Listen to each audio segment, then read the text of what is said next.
So we have a pretty significant trade to talk about, definitely one that I think warrants its own video. I know it's a little bit late, but I wanted to get this out as soon as possible. And this is a trade that really came out of nowhere. Usually before trades happen, big or small, you see the big insiders on Twitter like Elliot Friedman tweeting out that there is something being worked on, or at least just some type of rumblings. But with this trade, there was nothing. I actually learned about this trade just by opening up Twitter and actually seeing the New York Islanders Twitter account tweet out that they acquired Kyle Palmieri and Travis Zajac from the Devils, and that's usually not something that happens. Usually, like I said, it's one of the insiders that breaks the news. This is just going to be a quick video, so I don't want to waste too much of your guys' time, but by now you know the drill. Links to my Twitter and Instagram are down below in the description. The link to become a member is also down there. If you do become a member, you'll gain access to exclusive member-only perks like joining the Discord server and getting a shout out at the end of a video. And most importantly, if you're new, hit that subscribe button. We're getting super close to 55,000. Alright, with all that out of the way, let's break down this trade. So I have the full details pulled up here from the Islanders Twitter account. The Isles have acquired forwards Kyle Palmieri and Travis Zajac from the New Jersey Devils in exchange for forwards Greer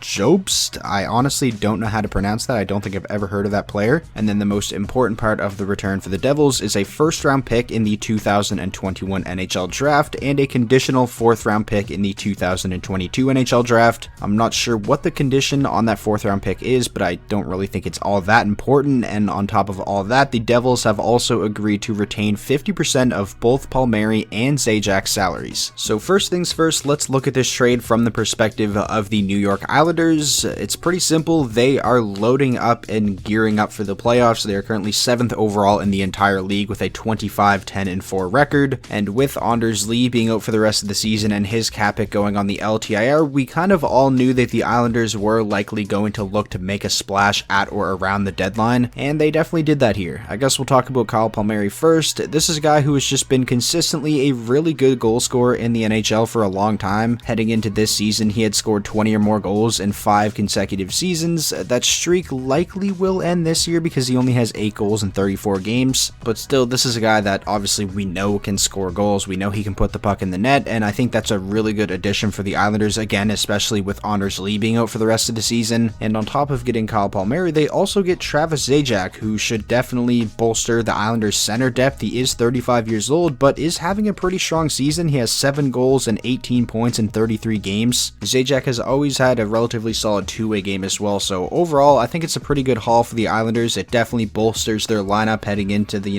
ending stretch here of the season and into the playoffs. Zajac, like Palmieri, is on an expiring contract. They will both be unrestricted free agents at the end of the season, and if I had to guess, I would imagine both Palmieri and Zajac are just pure rentals here for the Islanders. I don't think it'll be a situation like we saw at last year's deadline where they acquired Peugeot and then signed him to an extension. And now looking at this trade from the New Jersey Devils perspective, the 2 players they got in the deal, they're both American Hockey League players. It's unlikely either of them will become much of an NHL player at all, if any. The big part of this deal for them is obviously that first round pick. The New Jersey Devils are a team that isn't going to be anywhere near the playoffs. They're still rebuilding. If they weren't going to re-sign either Zajac or Palmieri, it makes sense to trade them and get assets. And who knows, with Zajac and Palmieri both being unrestricted free agents at the end of the season, they could always just, re-sign with the Devils in the offseason. I guess that's a possibility. But all in all, I think this is, a pretty solid, fair trade for both sides. It makes sense for both sides. These are the type of trades we see happen at the deadline pretty much every year. Are Kyle Palmieri and Travis Zajac the type of pieces that are really going to move the needle and get the Islanders over the hump? Probably not, but they're definitely going to bolster the depth of the Islanders, and with these 2 guys in the lineup, the Islanders are obviously going to be a better team. So those are my thoughts on the trade. I'm very curious to hear your guys' opinions, especially if you are a fan of either the New Jersey Devils or the New York Islanders. Be sure to get down there in the comment section and let me know all of your thoughts. Who do you think won the trade and why? All of that stuff. Let me know what you think down below. If you guys did enjoy this video, please be sure to leave it a like. That is the best way to show your support. And most importantly, if this is your first time checking out the channel and you want more NHL content just like this, be sure to hit that subscribe button, and I will talk to you all in the next video.